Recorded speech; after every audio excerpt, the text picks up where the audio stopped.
Hello बच्चों, हमारे YouTube channel पे आपका स्वागत है। आज से हम स्टार्ट कर रहे हैं क्लास 10 का नया सिलेबस।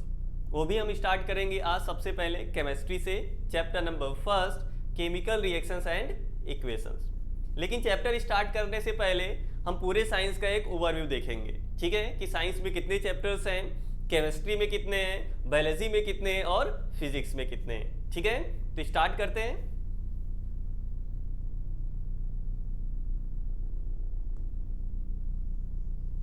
चलो, तो अगर हम बात करें पूरे सिलेबस की साइंस में, तो टोटल चैप्टर्स जो है वो है 13। एक मिनट, टोटल कितने चैप्टर्स हैं? 13 चैप्टर्स हैं, जिसमें से 4 चैप्टर आपके केमिस्ट्री में हैं, 5 चैप्टर्स आपके बायोलॉजी में हैं और 4 ही चैप्टर किसमें है? फिजिक्स में। ठीक, और अगर हम केमिस्ट्री में बात करें कौन कौन से चैप्टर्स हैं, तो चैप्टर नंबर फर्स्ट है केमिकल रिएक्शंस एंड इक्वेशन। फिर इसके बाद चैप्टर नंबर सेकंड है एसिड बेसिस एंड सॉल्ट्स। ठीक है, नेक्स्ट है chapter number third metals and non metals, और chapter number fourth carbon and its compounds. तो ये 4 चैप्टर किस में आते हैं? आपके केमिस्ट्री में आते हैं। ठीक है, फिर नेक्स्ट इसके बाद बायोलॉजी की बात करें तो chapter number 5, chapter number 6, chapter number 7, chapter number 8 और चैप्टर नंबर 13, सबसे लास्ट वाला चैप्टर नंबर 13, ये किस में आते हैं? बायोलॉजी में। ठीक है, तो चैप्टर नंबर 5 है कौन सा? Life process. देन इसके बाद 6 है कंट्रोल एंड कोऑर्डिनेशन। नेक्स्ट है हाउ डू ऑर्गेनिजम्स रिप्रोड्यूस। इसके बाद है चैप्टर नंबर 8 हेरिडिटी। अगर पुरानी एनसीईआरटी देखोगे तो वहां पर चैप्टर नंबर 8 है हेरिडिटी एंड एवोल्यूशन। ठीक है, लेकिन सिलेबस रिड्यूस हो गया है। एवोल्यूशन वाला जो पोर्शन है इसका, एवोल्यूशन वाला जो इसका पोर्शन है वो क्या हो चुका है? कट हो चुका है। ठीक है, तो न्यू एनसीईआरटी में केवल हेरिडिटी है चैप्टर नेम। ठीक है, नेक्स्ट इसके बाद चैप्टर नंबर 13 वाला जो है बायोलॉजी का लास्ट चैप्टर कौन सा है? Our environment. ठीक है, और अगर हम फिजिक्स की बात करें कौन कौन से चैप्टर? चैप्टर नंबर 9, 10, 11 और 12, ये किस में आते हैं? फिजिक्स में। और चैप्टर नंबर 9 कौन सा है? लाइट, रिफ्लेक्शन और रिफ्रैक्शन, जिसके बारे में क्लास 8 में थोड़ा बहुत तो सुना ही होगा। ठीक है, फिर इसके बाद चैप्टर नंबर 10 है the human I and colourful world. ठीक, फिर 11 है इलेक्ट्रिसिटी, फिर 12th है आपका magnetic effect of electric current. और अगर हम फिजिक्स में बात करें न्यूमेरिकल्स की, तो चैप्टर नंबर 9 में और चैप्टर नंबर 11 में, केवल इसी में आपके न्यूमेरिकल्स आते हैं। तो न्यूमेरिकल की ज्यादा टेंशन लेनी है क्या? और भी बहुत टफ वाले नहीं आते, इजी इजी है। ठीक है, तो चैप्टर नंबर 9 और चैप्टर नंबर 11 यहाँ पर क्या आता है? आपका न्यूमेरिकल आता है। इसके अलावा चैप्टर नंबर 10 और 12 यहाँ पर आपको केवल थ्योरी पोर्शन पढ़नी है। क्या पढ़नी है? केवल थ्योरी पढ़ना है। बात समझ में आई?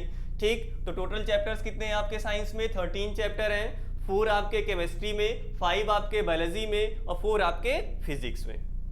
ठीक है, तो हमें स्टार्ट किससे करना है? सबसे पहले केमिस्ट्री से। तो आज हम स्टार्ट क्या करने वाले हैं? केमिस्ट्री स्टार्ट करने वाले हैं, वो भी chapter number first chemical reactions and equations. तो स्टार्ट करते हैं आज का सेशन। तो सबसे पहले हम बात करते हैं किसके बारे में? कुछ चेंजेस, जैसे फिजिकल और केमिकल चेंजेस के बारे में। वैसे तो ये क्लास 10th में नहीं है, ठीक है, पूछा नहीं जाएगा, पूछे जाने के चांसेस कम है, बट एनसीईआरटी एग्जाम्पलर में क्वेश्चन दिया गया है, इसीलिए हम आपको ये पढ़ा दे रहे हैं। ठीक है, चलो, तो सबसे पहले हम बात करते हैं फिजिकल चेंज क्या होता है। यार ये क्लास 9th का भी पोर्शन है, 9th में भी पढ़ा था आपने, इसके पहले भी पढ़ा है। ठीक है, फिजिकल और केमिकल चेंज के बारे में। तो सबसे पहले हमें बात करना है किसके बारे में? फिजिकल चेंज के बारे में, कि आखिर फिजिकल चेंज क्या होता है। जब मैटर के फिजिकल प्रॉपर्टीज में चेंज आता है, जब मैटर के फिजिकल प्रॉपर्टीज में चेंज आता है, तो उस समय जो प्रोसेस हो रही होती है उसे हम बोलते हैं कौन सा चेंज? Physical change. तो फिजिकल चेंज एक ऐसा चेंज होता है जिसमें मैटर की फिजिकल प्रॉपर्टीज में चेंज आता है। किसमें चेंज आता है? फिजिकल प्रॉपर्टीज में। जैसे उसका स्टेट वगैरह चेंज हो सकता है। ठीक है, जैसे यहाँ पे आप देख रहे हो मेल्टिंग ऑफ आइसक्रीम है। ठीक है, इसके अलावा मेल्टिंग ऑफ आइस है, मेल्टिंग ऑफ कैंडल है, इसके अलावा इवेपोरेशन ऑफ वाटर वगैरह हो गया। ठीक है, ये सब किस में आता है? आपका फिजिकल चेंज में। और एक चीज यहाँ पे आपको ध्यान देना है, वैसे पढ़ा तो होगा पहले ही, ठीक है, कि जब फिजिकल चेंज होता है तो यहाँ पर कोई नया सब्सटेंस नहीं बनता है, कोई नया सब्सटेंस नहीं बनेगा। ठीक है, मतलब यहाँ पे अगर देखो ये जो आइसक्रीम मेल्ट हो रही है तो क्या नया सब्सटेंस बनेगा क्या? यहाँ पे कोई नया सब्सटेंस बनेगा? नहीं बनेगा। यहाँ पर ये जो आइस है मेल्ट हो रही है तो भैया वाटर में ही तो जाएगा ना। आइस में भी H2O है, वाटर में भी क्या है? H2O है ना। लिक्विड पोर्शन इसका ले लें चाहे हम सॉलिड वाला ले लें, दोनों में क्या है? फॉर्मूला क्या है? H2O ही तो है। समझ में आया? तो कुछ नया सब्सटेंस बनेगा? कोई नया सब्सटेंस नहीं बनेगा। तो देखो जरा यहाँ पे क्या है, a type of change where the physical properties, कौन सी प्रॉपर्टीज? फिजिकल प्रॉपर्टीज, ठीक है, of matter change is called physical change. ठीक है, और यहां पे एक पॉइंट क्या लिख सकते हो, no new substances are formed. क्या यहां पे नया सब्सटेंस फॉर्म होगा क्या? नया सब्सटेंस नहीं फॉर्म होगा। एग्जाम्पल जैसे example evaporation of sea water to extract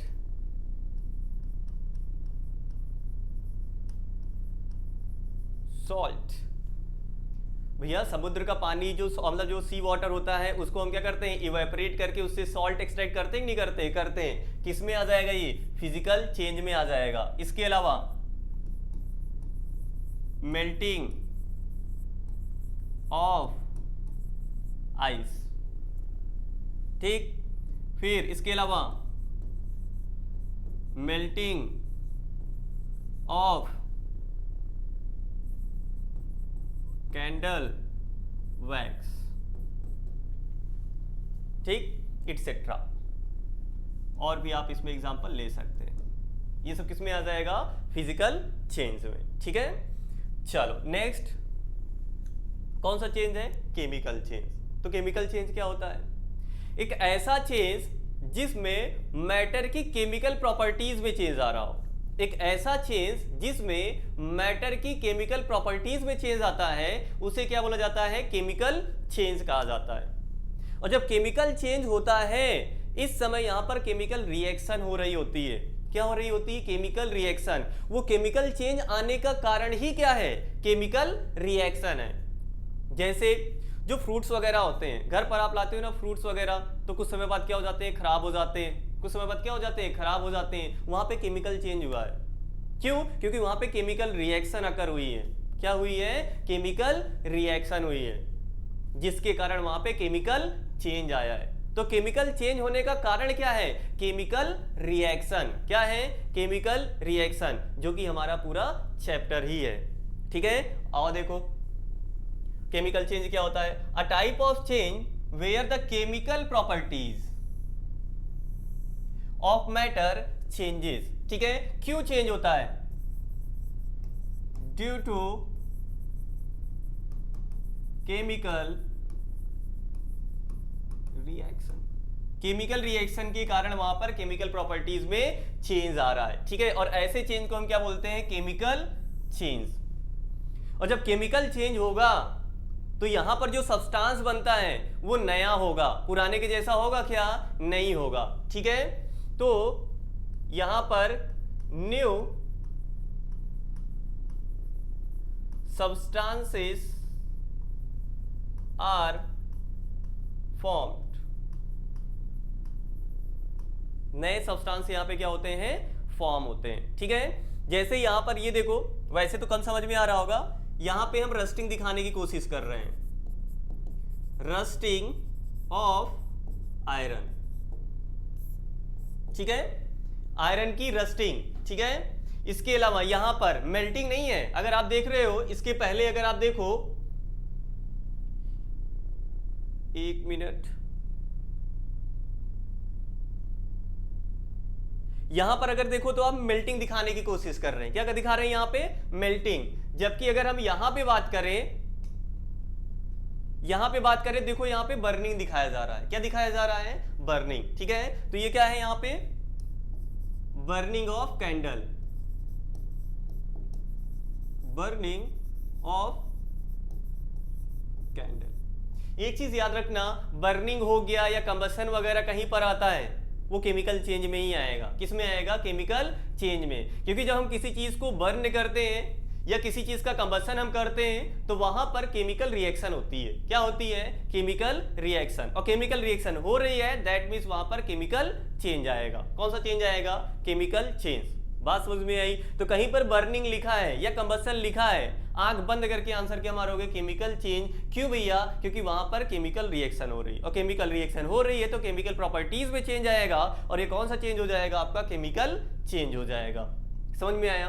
ठीक। तो एग्जांपल आपका क्या दे सकते हो यहाँ पे? रस्टिंग ऑफ आयरन हो गया, ठीक है, बर्निंग हो गया, इसके अलावा डाइजेशन ऑफ फूड हो गया, डाइजेशन ऑफ फूड, इसके अलावा कंबशन ऑफ बायोगैस, इसके अलावा रेस्पिरेशन। रेस्पिरेशन में क्या होगा?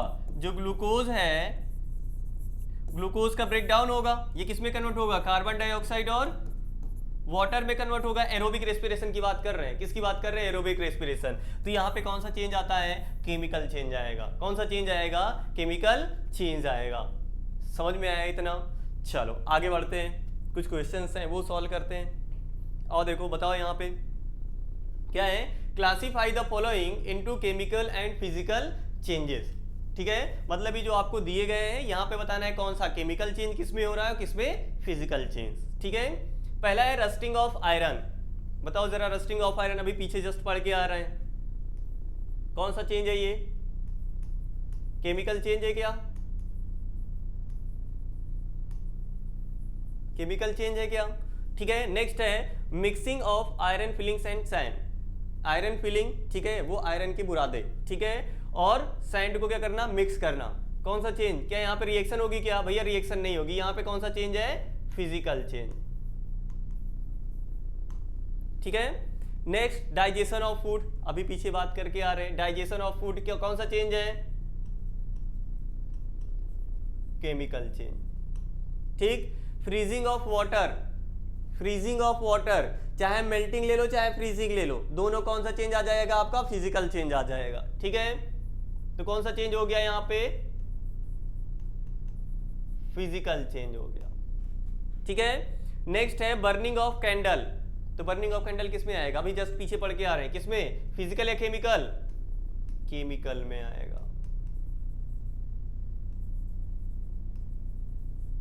अगर हम यहीं पे ले लेते, एक और ऑप्शन ले ले, melting of candle.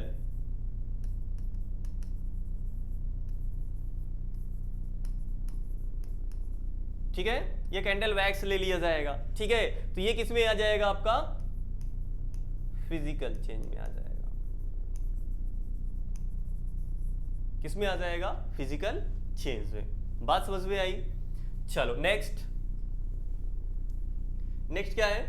Which of the following is not a physical change. इसमें से कौन सा फिजिकल चेंज नहीं है? ठीक है, तो सबसे पहले सबको क्लासीफाई कर दो कि कौन सा फिजिकल चेंज है, कौन सा केमिकल चेंज है, उसके बाद ऑटोमेटिक आंसर आ जाएगा। ठीक है, चलो बताओ, boiling of water to give water vapour, that means evaporation ना। कौन सा चेंज? कौन सा चेंज बोलो भैया? Physical change. स्टेट में चेंज आ रहा है यार यहाँ पे। ठीक, मेल्टिंग ऑफ आइस, कौन सा चेंज? Physical change. ठीक है, dissolution of salt into water. Dissolution का मतलब क्या होता है? घोलना, पानी में सॉल्ट को घोलना, नमक, ठीक है, नमक को पानी में घोलना, क्या होता है ये? कौन सा चेंज होता है भैया? पानी में जब सॉल्ट मिलाते हो तो कोई रिएक्शन नहीं होती है, वहां पे कोई रिएक्शन नहीं होती है। ठीक है, तो ये कौन सा चेंज आ जाएगा? आपका फिजिकल चेंज होगा। कौन सा होगा?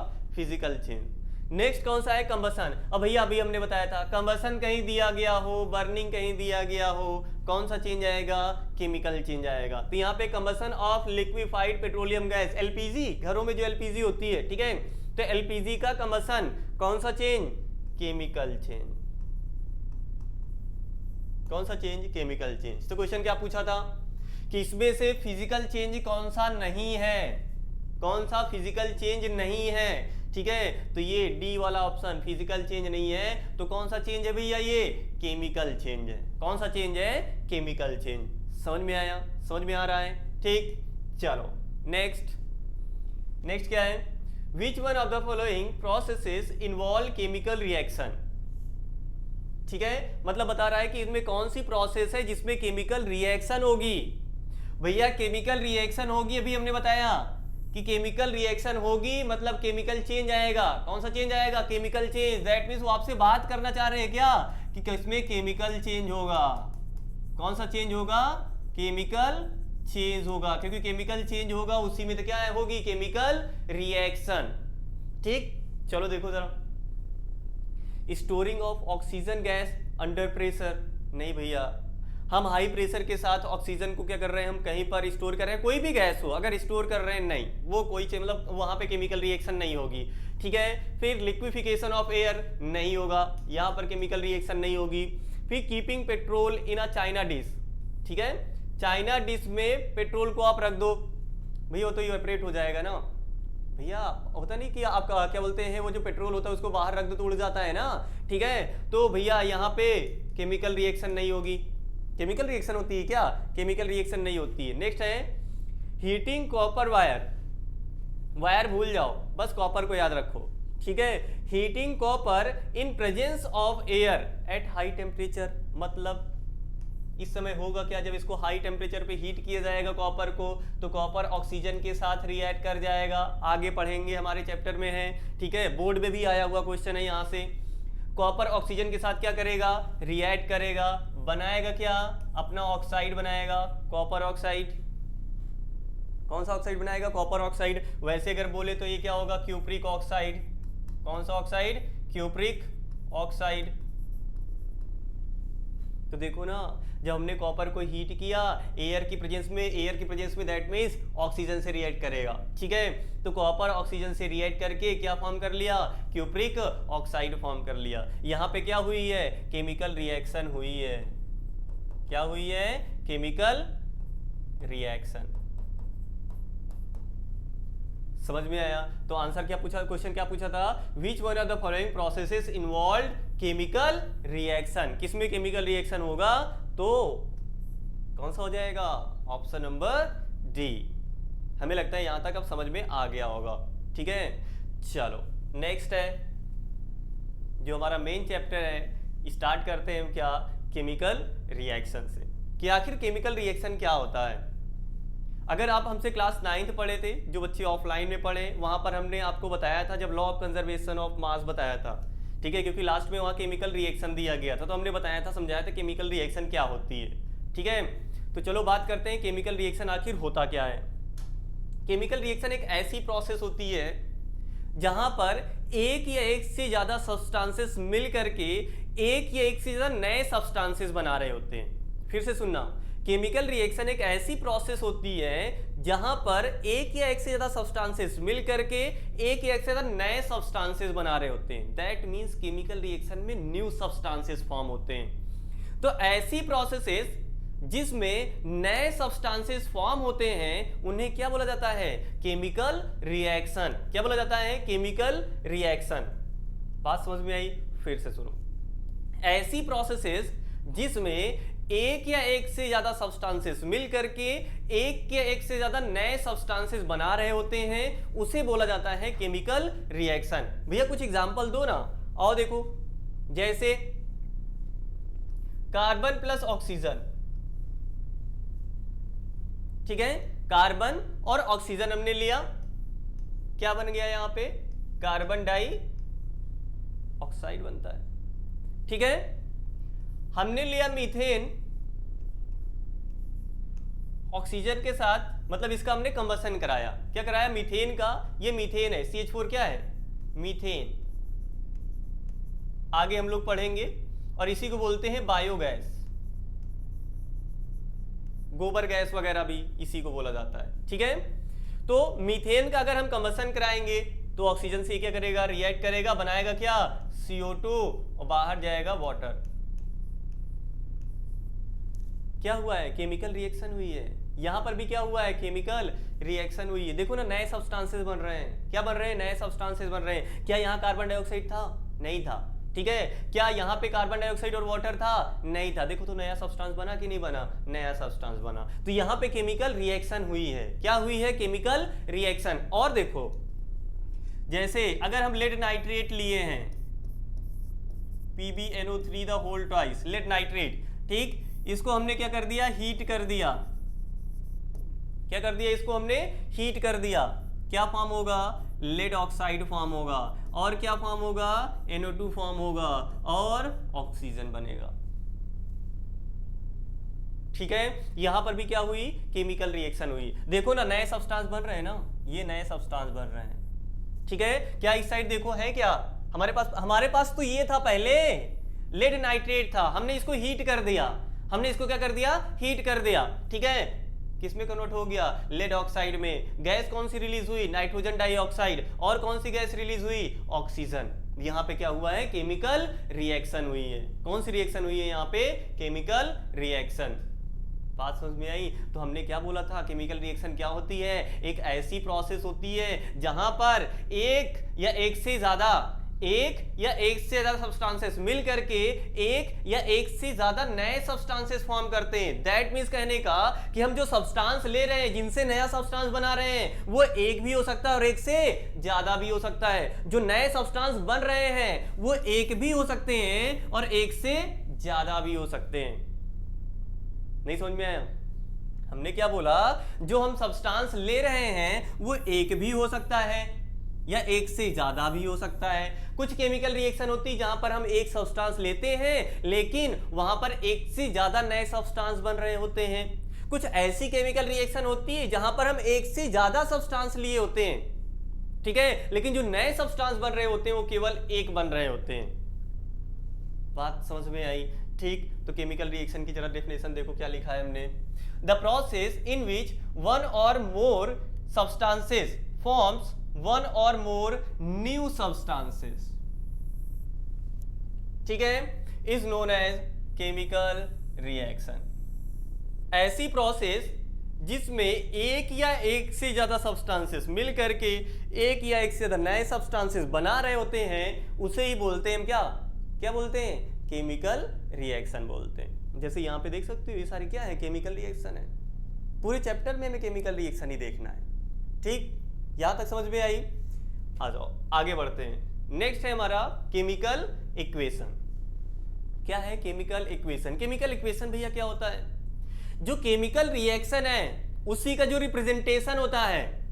हमने कह दिया यार, कॉपर को हमने हीट किया एयर की प्रेजेंस में, किसको, कॉपर को हमने हीट किया एयर की प्रेजेंस में और उसने फॉर्म किया क्यूप्रिक ऑक्साइड, या एक ब्लैक कलर का सब्सटेंस बनाया। किस कलर का, ब्लैक कलर का एक सब्सटेंस बनाया। क्यूप्रिक ऑक्साइड ब्लैक कलर का होता है, हम पढ़ेंगे आगे, ठीक है। हमने क्या कहा, कॉपर को हमने हीट किया एयर की प्रेजेंस में तो उसने एक ब्लैक कलर का सब्सटेंस बनाया क्यूप्रिक ऑक्साइड। यहां पे केमिकल रिएक्शन हुई है। इसको आप रिप्रेजेंट कैसे करोगे, कैसे दिखाओगे कि हाँ केमिकल रिएक्शन हुई और किसके किसके बीच हुई और क्या बना वहां पे। ये तो हमें दिखाना पड़ेगा ना, हम ऐसे थोड़ी ना लिखेंगे कि वहां पे क्या करेगा, copper reacts with oxygen to form black coloured copper oxide, मतलब क्यूप्रिक ऑक्साइड, क्यूप्रिक, ठीक है। कॉपर ऑक्साइड कौन सा होगा, क्यूप्रिक। एक क्यूप्रस होता है, एक क्यूप्रिक होता है, क्लास 9 में ही पढ़ा था। Cu प्लस एक होता है ना, Cu प्लस, और एक होता है Cu2 प्लस, ये क्यूप्रिक होता है। ये कौन सा होता है, क्यूप्रस होता है। समझ में आया, ठीक। चलो भैया, तो यार इतना बड़ा हम लिखेंगे, ये हमारा रिप्रेजेंटेशन होगा नहीं, तो इसीलिए वैसे भी साइंस क्या करती है, किसी चीज को शॉर्ट में करना पसंद करती है ना, किसी चीज को इजी बनाती है ना। साइंस का काम क्या है, चीजों को क्या करना, इजी कर देना, ठीक है। तो हम लोगों ने क्या किया, या साइंटिस्टों ने इसको क्या किया, ठीक है, कि इसका सिंबॉलिक रिप्रेजेंटेशन उन्होंने अपनाया। कैसा, सिंबॉलिक रिप्रेजेंटेशन, ठीक है। इसको एक तरीके से और लिख सकते थे हम, जैसे ऐसे copper plus oxygen gives out copper oxide. लेकिन ये भी क्या हो जाएगा, लंबा हो जाएगा। तो बेटर क्या है, आप क्या लिख दो, Cu plus O2 gives out CuO। Easy हो गया, देखो ना। ठीक है, तो केमिकल रिएक्शन का यही जो रिप्रेजेंटेशन है, ये जो सिंबॉलिक रिप्रेजेंटेशन है, यही क्या होता है, केमिकल इक्वेशन कहलाती है। क्या कहलाती है, केमिकल इक्वेशन। तो देखो जरा, the representation of a chemical reaction, बस इतना, यही रिप्रेजेंटेशन ऑफ केमिकल रिएक्शन। ठीक है, जो रिप्रेजेंटेशन है किसी केमिकल रिएक्शन का, उसे ही क्या बोला जाता है, क्या बोला जाता है, केमिकल इक्वेशन। तो केमिकल इक्वेशन क्या होगा, रटोगे क्या भैया, जो हम रिप्रेजेंट कर रहे हैं केमिकल रिएक्शन को, जो हम रिप्रेजेंट कर रहे हैं, ठीक है, कहीं पर जो हम रिप्रेजेंट करते हैं उसका जो रिप्रेजेंटेशन होता है वही केमिकल इक्वेशन होती है। जैसे ये क्या है, केमिकल इक्वेशन है। क्या है, केमिकल इक्वेशन। तो कहीं पर आ जाए आपको कि केमिकल इक्वेशन लिखो इसकी, दैट मीन्स आपको जो रिएक्शन दी गई है उसी को रिप्रेजेंट करना है। ठीक, और देखो और कैसे, जैसे मान लो मैग्नीशियम है, ऑक्सीजन के साथ रिएक्ट किया, क्या बनाएगा, मैग्नीशियम ऑक्साइड बनाएगा।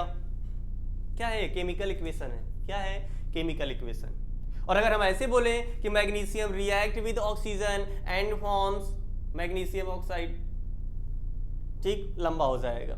ठीक है, तो ये शॉर्ट में हो गया इसका क्या, रिप्रेजेंटेशन। ठीक है, क्या है ये, केमिकल इक्वेशन। इतनी बात समझ में आई, पक्का। चलो, अब हम जो रिप्रेजेंट करते हैं केमिकल इक्वेशन के फॉर्म में, केमिकल रिएक्शन को जो केमिकल इक्वेशन के फॉर्म में हम रिप्रेजेंट कर रहे हैं, इसमें अगर आप देख रहे हो तो बीच में हमने एक एरो लगाया है, लेफ्ट हैंड साइड कुछ चीज लिखा है हमने, और इसके राइट हैंड साइड कुछ चीज लिखा है। तो इसमें लेफ्ट हैंड साइड जो भी चीजें होती हैं इन्हें बोला जाता है रिएक्टेंट। थोड़ा इनको रिमूव कर दें, है ना।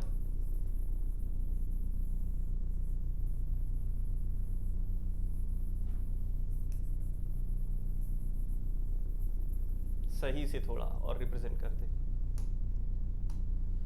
चलो देखो जरा, जैसे magnesium plus oxygen gives out magnesium oxide. ठीक है, तो यहां पर अगर आप देखो, इस इक्वेशन में अगर आप देखो तो यहां पर लेफ्ट हैंड साइड जो भी चीजें हैं, ये सारी की सारी चीजें क्या होती है, रिएक्टेंट। क्या कहलाती है, रिएक्टेंट। राइट हैंड साइड जो भी चीज होता है एरो के, ये कहलाता है प्रोडक्ट। क्या कहलाता है, प्रोडक्ट। दैट मीन्स जो नया सब्सटेंस बन रहा है उसे हम क्या बोलते हैं, प्रोडक्ट बोलते हैं। वैसे भी आप जानते हो ना, बोलते हैं ये किस कंपनी का प्रोडक्ट है, तो फाइनल को बोलते हो ना, जो नया बन रहा है उसे आप क्या बोलते हो, प्रोडक्ट बोलते हो, नहीं बोलते हो, बोलते हो ना। ठीक है, वहां पे क्या क्या यूज हुआ वो उसको प्रोडक्ट नहीं बोलते हो। जैसे ये बोर्ड है, ये बोर्ड बनाने में जो जो भी मटेरियल यूज हुए उसका रॉ मटेरियल हो गया, फिर आप बोलते हो ना ये किस कंपनी का प्रोडक्ट है। समझ में आया। ठीक है, तो प्रोडक्ट जो नया बन रहा है, जो नया बन रहा है वो क्या होता है, प्रोडक्ट होता है। और जिनसे ये बन रहा होता है उसे हम क्या बोलते हैं, रिएक्टेंट। देखो ना, नाम ही बताया है, रिएक्टेंट, जो रिएक्ट कर रहा हो। क्या, रिएक्टेंट, जो रिएक्ट कर रहा हो। समझ में आया। ठीक, तो जो केमिकल इक्वेशन होती है, जो केमिकल रिएक्शन होती है, उसमें क्या होते हैं, रिएक्टेंट्स होते हैं और प्रोडक्ट्स होते हैं। ठीक है, उनके बीच में क्या होती है, एरो होती है। एरो का काम क्या होगा बताओ जरा। यहां पे नहीं, एरो कहीं पर भी होता है, उसका काम क्या होता है, डायरेक्शन बताना ना, किसी चीज की क्या बताना, डायरेक्शन बताना। तो क्या यहाँ पे काम चेंज हो जाएगा एरो का, नहीं भैया, एरो का काम ही होता है क्या बताना, डायरेक्शन बताना किसी चीज की। और यहाँ पे क्या है, केमिकल रिएक्शन हो रही है ना, तो यहाँ पे बताना डायरेक्शन, किस डायरेक्शन में केमिकल रिएक्शन प्रोसीड कर रही है, ये फॉरवर्ड जा रही है या बैकवर्ड आ रही है। अभी तो हमें क्लास 10 में बस यही देखना है, हम हायर क्लासेस में जाएंगे तो हम ऐसे भी एरो देखेंगे। ये रिवर्सिबल रिएक्शन की एरो होती है, कौन सी, रिवर्सिबल रिएक्शन। कुछ रिएक्शन होती हैं जो रिवर्सिबल भी होती हैं। ठीक है, लेकिन ये वाला हमें पढ़ना है क्या, क्लास 10 में पढ़ना है क्या, नहीं, वो क्लास 11th वगैरह में आता है। ठीक है, इक्विलिब्रियम चैप्टर है वहां पे, ठीक है, वहां सब पे आता है कौन सी, रिवर्सिबल रिएक्शन। ठीक है, तो रिवर्सिबल रिएक्शन में ये वाली एरो आपकी यूज होती है। ये क्या बताती है कि रिएक्शन आपकी फॉरवर्ड भी प्रोसीड हो रही है और बैकवर्ड भी प्रोसीड हो रही है। लेकिन पढ़ना है नहीं पढ़ना, तो इसके बारे में ध्यान दे रहा है नहीं ध्यान देना है। ठीक है, आगे जाओगे समझ में ही आ जाएगा यार, डबल साइडेड है या डबल हेडेड है, यहाँ पे इधर और एक इधर है। ठीक है, दैट में से कौन सी है, रिवर्सिबल है। ठीक, और देखो और ये वाली कौन सी, इरिवर्सिबल। कौन सी, इरिवर्सिबल। क्या ये प्रोसेस रिवर्सिबल है, नहीं है। ठीक, तो और देखो, तो रिएक्टेंट क्या होते हैं, प्रोडक्ट क्या होते हैं। अगर आपसे डेफिनेशन पूछ लें, बहुत पहले आया था, अब तो मुश्किल है आना। ठीक है, तो रिएक्टेंट और प्रोडक्ट क्या होते हैं, तो रिएक्टेंट क्या बोलोगे, रिएक्टेंट क्या बोलोगे, ऐसे सब्सटेंसेस जिसमें केमिकल रिएक्शन के दौरान चेंज आता है। ऐसे सब्सटेंसेस जिसमें केमिकल रिएक्शन के दौरान क्या आता है, चेंज आता है, उसे ही बोला जाता है रिएक्टेंट। चेंज इसमें आएगा किसमें आएगा बताओ, चेंज इसमें आएगा किसमें आएगा, भैया प्रोडक्ट तो फाइनल हो गया ना, अब उसमें चेंज कहां से आएगा, प्रोडक्ट तो हमारा फाइनल है ना। ठीक है, जो हमारा फाइनल होता है उसे क्या बोलते हैं हम, प्रोडक्ट बोलते हैं। तो क्या उसमें अब चेंज आएगा, चेंज आएगा उसमें, नहीं आएगा।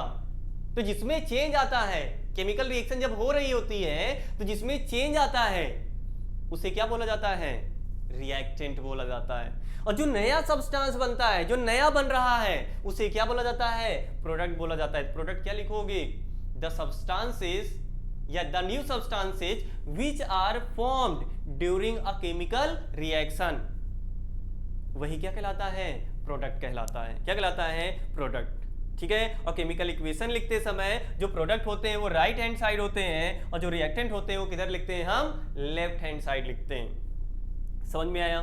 ठीक, तो देखो जरा यहाँ पर रिएक्टेंट्स और प्रोडक्ट को डिफाइन किया है। क्या है, the substances which undergoes changes, ठीक है, विच undergoes changes during a chemical reaction is called reactant. इसके अलावा प्रोडक्ट क्या होते हैं, जो नए सब्सटेंसेस, केमिकल रिएक्शन के दौरान जो नए सब्सटेंसेस बन रहे होते हैं उन्हें हम क्या बोलते हैं, प्रोडक्ट बोलते हैं। जैसे मान लो हाइड्रोजन और ऑक्सीजन ये मिल करके क्या फॉर्म कर लिए, वाटर फॉर्म किए। ठीक है, तो बताओ जरा ये क्या है, ये दोनों क्या है, ये रिएक्टेंट हैं। ये क्या है, रिएक्टेंट। ये क्या हो गया आपका, प्रोडक्ट हो गया। लेकिन अगर हम यहीं पे ऐसे कर दें कि वाटर है, इलेक्ट्रिसिटी की मदद से इसको हम ब्रेक कर दें हाइड्रोजन और ऑक्सीजन में, तो यहां पर रिएक्टेंट और प्रोडक्ट क्या होगा, यहां पर रिएक्टेंट और प्रोडक्ट क्या होगा। भैया फिर से आप वही बदतमीजी वाली बात कर रहे हो। यहां पे देखो यार, लेफ्ट हैंड साइड जो भी चीज लिखा होगा ये दूसरी केमिकल रिएक्शन है, ये दूसरी है। यहां पे वाटर का फॉर्मेशन है, यहां पे वाटर का डिकम्पोजिशन है, वाटर का फॉर्मेशन, वाटर का डिकम्पोजिशन। अभी हम पढ़ेंगे आगे टाइप्स ऑफ रिएक्शन में। ये कॉम्बिनेशन रिएक्शन है, कॉम्बिनेशन रिएक्शन, कॉम्बिनेशन यहां पे कंबाइन हो रही है, ये डिकम्पोजिशन रिएक्शन है। कौन सी है, डिकम्पोजिशन रिएक्शन। ठीक है, तो भैया ये तो क्या होगा, रिएक्टेंट होगा, यहां पे ये क्या होगा, प्रोडक्ट होगा। तो इससे आप कंफ्यूज हो गए क्या, अगर ऐसे देते हैं कुछ कंफ्यूज हो गए क्या, नहीं भैया वहां पे हाइड्रोजन और ऑक्सीजन मिलकर के वाटर बनाए थे तो वाटर हमेशा प्रोडक्ट में होगा, ऐसा कुछ नहीं है, ऐसा कुछ है क्या, नहीं। ठीक, तो जो भी रिएक्शन में पार्टिसिपेट कर रहा है, जिसमें केमिकल चेंज आ रहा है, ठीक है, या जिनमें रिएक्शन हो रही है, वो क्या होगा, रिएक्टेंट होगा। जो भी नया बन रहा है रिएक्शन के दौरान, जो भी नया सब्सटेंस बन रहा है वो क्या होगा, प्रोडक्ट होगा। सीधी सी बात। ठीक, चलो अब आगे हम देखते हैं कि जो केमिकल रिएक्शन, जब हम केमिकल इक्वेशन के फॉर्म में हम रिएक्शन को क्या कर रहे होते हैं, रिप्रेजेंट कर रहे होते हैं, तो केमिकल इक्वेशन हमें एक पूरी कंप्लीट जानकारी देता है। केमिकल रिएक्शन के बारे में क्या देता है, पूरी कंप्लीट जानकारी देता है। जैसे वहां पर जो रिएक्टेंट है उनका स्टेट क्या है, किस स्टेट में है वो, ठीक है, क्या वो सॉल्यूशन के फॉर्म में है कि सॉल्यूशन में नहीं है। ठीक है, तो उनका जो फॉर्म है उसके बारे में भी हमें केमिकल इक्वेशन से जानकारी मिलती है। और देखो कैसे,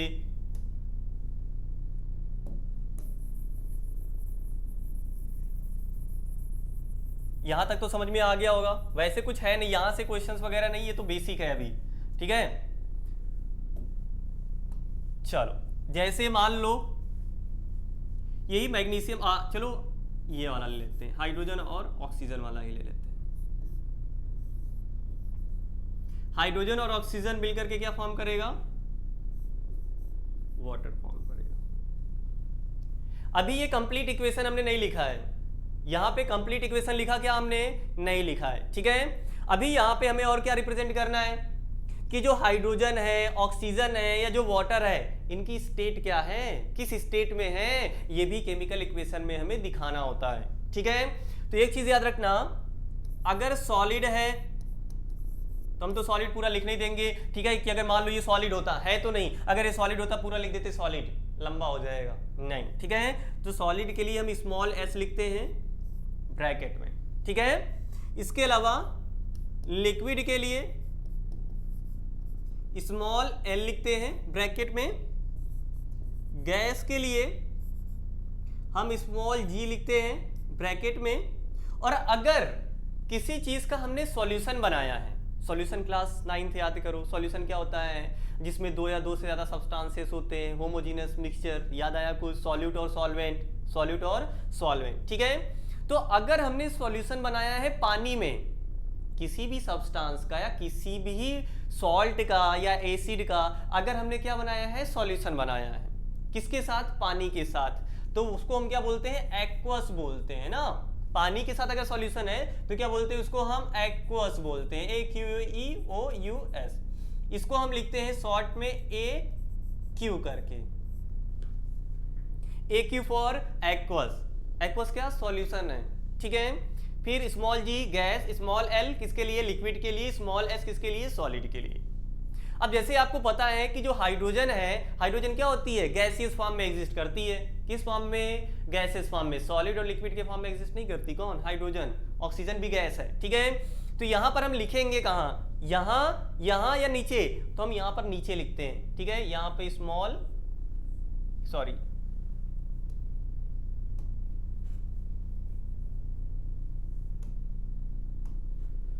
स्मॉल g, ठीक। ऑक्सीजन भी गैस है तो इसके लिए क्या, स्मॉल g, ये हो गया। फिर वाटर, वाटर क्या है भैया, लिक्विड है, तो इसके लिए हम क्या लिखेंगे, स्मॉल l। समझ में आया, यहां पे भी लिख सकते हैं, साइड में भी लिख सकते हैं, ठीक है। तो हाइड्रोजन क्या है, गैस है, तो स्मॉल g हमने लिख दिया। ये बता दिया कि इनकी स्टेट भी कौन सी है, तो केमिकल इक्वेशन में हमें स्टेट भी रिप्रेजेंट करना होता है, इतना याद रखना, ठीक है। इसके अलावा कुछ केमिकल रिएक्शन होती है जहां पे हमें हीट करना पड़ता है, क्या करना पड़ता है, हीट देना होता है, तो या तो आप हीट का सिंबल लिख सकते हो, तो आप हीट भी लिख सकते हो। जैसे इसके पहले अभी पीछे अगर आपने ध्यान दिया हो तो जैसे लेड नाइट्रेट था, PbNO3 द होल ट्वाइस, इसको हम हीट करते तो हमने यहाँ पे हीट लिखा था। अगर आप हीट नहीं लिखना चाहते हैं तो हीट का सिंबल होता है ट्रायंगल, ऐसे आप ये भी दिखा सकते हैं। और कितना टेम्परेचर लग रहा है, कहीं कहीं पर हमें स्पेसिफाई करना होता है कि हाँ इतना यहाँ पे टेम्परेचर यूज हो रहा है, ठीक है, तो हम वो भी रिप्रेजेंट करते हैं। जैसे हम आपको आगे पढ़ाएंगे CaSO4.2H2O, इसको हम हीट करते हैं 373 केल्विन पे, तो यहां पे फॉर्म क्या होता है, CaSO4.12H2O, और बाहर 1.5 वाटर के मॉलिक्यूल क्या हो जाते हैं, बाहर हो जाते हैं। तो यहां पर आप देखो क्या हो गया भाई,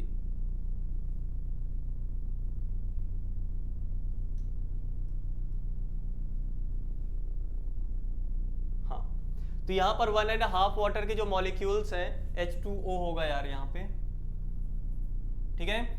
तो 1.5 वाटर के मॉलिक्यूल क्या हो रहे हैं, बाहर हो रहे हैं। तो यहाँ पे हमें टेम्परेचर स्पेसिफाई करना था। अगर इसको हम और ज्यादा हीट कर देंगे, क्या कर देंगे, इसको हम और ज्यादा हीट कर देंगे तो ये पूरे वाटर के मॉलिक्यूल बाहर कर देगा, ये पूरे वाटर के मॉलिक्यूल क्या कर देगा, बाहर कर देगा, उसे बोलते हैं डेड बर्न्ड प्लास्टर। और जबकि ये क्या होता है, प्लास्टर ऑफ पेरिस होता है, प्लास्टर ऑफ पेरिस। और ये क्या होता है, जिप्सम होता है, क्या होता है, जिप्सम होता है। तो कहीं कहीं पर हमें अगर टेम्परेचर लिखना है, ठीक है, स्पेसिफाई करके लिखना है, तो वो हम या तो एरो के ऊपर लिखते हैं या तो एरो के नीचे। इसके अलावा कुछ केमिकल रिएक्शन होती है जहां पे कैटलिस्ट यूज होते हैं, क्या यूज होते हैं, कैटलिस्ट यूज होते हैं। तो कैटलिस्ट को भी या तो आप एरो के ऊपर लिखोगे या तो एरो के नीचे। कुछ रिएक्शन में हमें प्रेशर भी लिखना होता है, क्या लिखना होता है, प्रेशर। तो अगर आपको टेम्परेचर वहां पे शो करना है, कैटलिस्ट शो करना है, इसके अलावा आपको प्रेशर, ठीक है, ये सारी चीजें आपको जो शो करना होता है, ये तो या तो आप एरो के ऊपर कर सकते हो या तो एरो के नीचे। बात समझ में आई? ठीक। अब यहां पे एक नया वर्ड अभी हमने बोला कैटलिस्ट। क्या बोला हमने? कैटलिस्ट बोला। ठीक है, तो भैया कैटलिस्ट क्या होते हैं?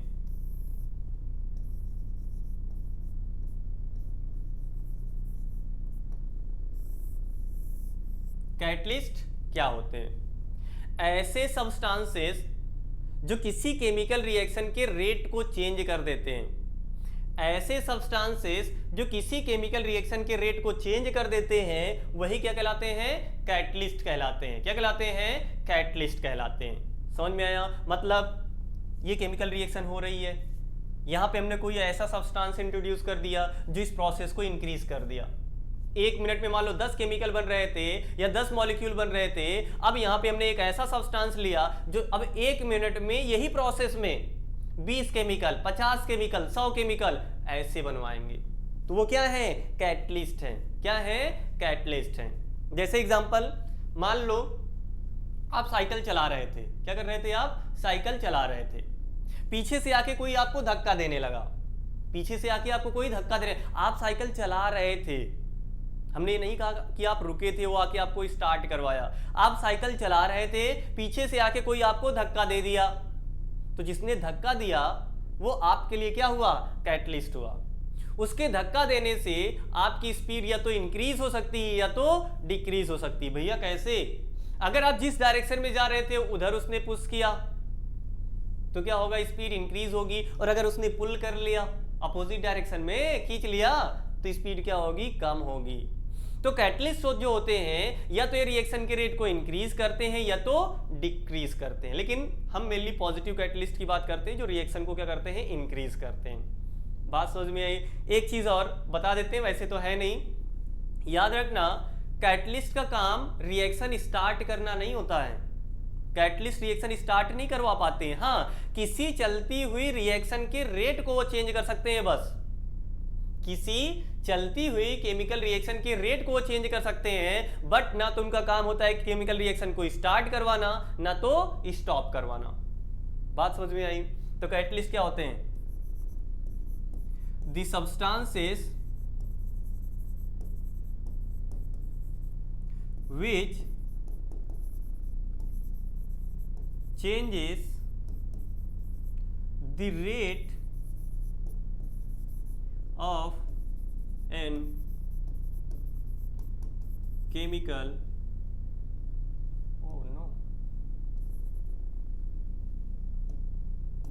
chemical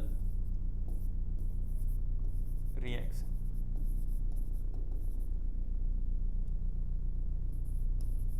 are called catalyst। दिखाई तो दे रहा है ना? ठीक है, तो कैटलिस्ट क्या होते हैं? वो सब्सटेंसेस जो किसी केमिकल रिएक्शन के रेट को क्या कर दें? चेंज कर दें। तो अगर जो कैटलिस्ट हम ले रहे हैं, कहीं पर जो हम कैटलिस्ट ले रहे हैं, उसको या तो हम एरो के ऊपर दिखाएंगे या तो एरो के नीचे दिखाएंगे। समझ में आया? ठीक, कोई दिक्कत? तो ये कंप्लीट रिप्रेजेंटेशन होगा क्या? केमिकल रिएक्शन का। क्या क्या? पहले तो हम वहां पे जो रिएक्टेंट और प्रोडक्ट है उनका हम स्टेट लिखेंगे, किस स्टेट में रिएक्शन है, मतलब जो वहां पे रिएक्टेंट है उनका स्टेट कौन सा है। इसके अलावा वहां पे हीट देनी पड़ रही है कि हीट वहां पे निकल रही है, वो भी हमें दिखाना पड़ेगा। ठीक है, इसके अलावा क्या बोलते हैं, वहां पे प्रेशर, कितना प्रेशर आप ले रहे हो वो भी अगर आपको अगर वहां पे यूज हो रहा है तो वो भी दिखाना पड़ेगा। तो एरो के ऊपर जो एक्स्ट्रा जानकारी होती है वो हमें एरो के ऊपर या एरो के नीचे लिखना होता है। ठीक, हमें लगता है यहां तक समझ में आ गया होगा। ठीक है, आ जाओ, देखो जरा यहाँ पे रिप्रेजेंटेशन ऑफ केमिकल रिएक्शंस। ठीक है, मतलब केमिकल रिएक्शन का रिप्रेजेंटेशन क्या क्या होगा। देखो कैसे, जो रिएक्टेंट्स हैं वो किधर होंगे? आपके लेफ्ट हैंड साइड।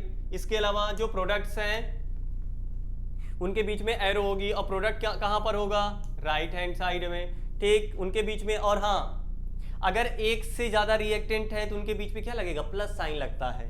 जैसे अभी हमने लिया था ना हाइड्रोजन प्लस ऑक्सीजन, तो देखो ये दो रिएक्टेंट है, दोनों में हमने बीच में क्या लगाया? प्लस लगाया। ठीक, फिर एरो लिखा, ये हो गया। अगर प्रोडक्ट भी एक से ज़्यादा हैं तो उनके बीच पे भी प्लस साइन, जैसे FeSO4 हमने इनको क्या किया, हीट किया, ये फॉर्म करेगा Fe2O3 plus SO2 plus SO3। तो ये अलग प्रोडक्ट है, ये अलग प्रोडक्ट है, ये अलग प्रोडक्ट है। तो प्रोडक्ट के बीच में हम देखो क्या लगा रहे हैं, यहाँ पे एरो लगा रहे हैं। क्या लगा रहे हैं, एरो। तो याद रखना, अगर एक से ज्यादा रिएक्टेंट है तो उनको हम प्लस साइन के साथ दिखाएंगे, अगर एक से ज्यादा प्रोडक्ट है तो उनके बीच में भी क्या होगा, प्लस साइन होगा। ठीक है, ये तो सिंपल है। फिर next, the arrow head point towards the product. भैया जिधर नया बन रहा है उधर ही तो होगा ना। ठीक, एंड शोज द डायरेक्शन। क्या शो करता है, ये डायरेक्शन शो करता है। ये सारी चीजें तो हो चुकी हैं। ठीक, फिर द रिएक्शन कंडीशन। अब रिएक्शन की जो कंडीशन है, जैसे टेम्परेचर, प्रेशर, कैटलिस्ट, ठीक है, ये सारी चीजें या तो हम एरो के ऊपर दिखाते हैं या तो एरो के नीचे दिखाते हैं। ठीक, और कैटलिस्ट भी हमने बता दिया क्या होते हैं, ऐसे सब्सटेंस जो किसी केमिकल रिएक्शन के रेट को क्या कर दे, चेंज कर दे। लेकिन ये केमिकल रिएक्शन को स्टार्ट या स्टॉप करवाते हैं क्या, स्टार्ट और स्टॉप कराना इनका काम नहीं होता है। यहां तक कोई दिक्कत, कोई प्रॉब्लम नहीं। ठीक, चलो नेक्स्ट क्या है, बर्निंग ऑफ मैग्नीशियम रिबन। ठीक है, मैग्नीशियम रिबन की बर्निंग, ठीक है, जो कि हम पढ़ेंगे नेक्स्ट क्लास में। ठीक है, क्योंकि ज्यादा लंबा वीडियो हो जाएगा फिर मजा नहीं आएगा। ठीक है, तो बर्निंग ऑफ मैग्नीशियम रिबन, बाकी के जो टॉपिक्स हैं वो हम नेक्स्ट क्लास में करने वाले हैं। ठीक है, थैंक यू।